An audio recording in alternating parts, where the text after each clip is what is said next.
Écoutez, alors, j'en sais rien. C'est qui Georges? Je crois que Georges, c'est un peu moi, c'est un peu vous. Ça peut être un peu n'importe qui. C'est un mec qui est un peu au bout de quelque chose. Voilà, on le prend là où il a passé déjà la ligne de crête. Hein, il est plus en glissade.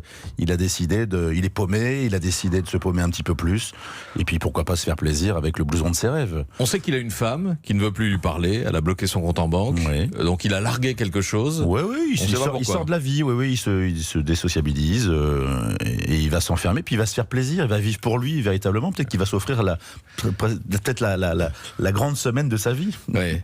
Se faire plaisir et vivre pour lui, on peut se dire que c'est un cousin de Brice, de Nice, sans les mimiques. C'est-à-dire que c'est un personnage effectivement un peu en circuit fermé, oui, effectivement.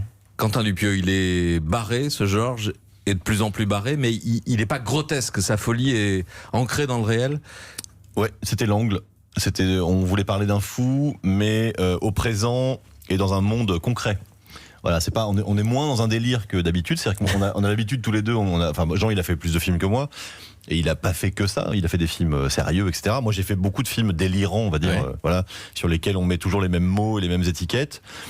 Là, l'envie, c'était de faire un film sur un fou, mais dans le réalisme, voilà, sans perdre la comédie, parce qu'on a quand même cherché à faire un film divertissant et drôle, et on a la preuve qu'il l'est quand on le voit en projection.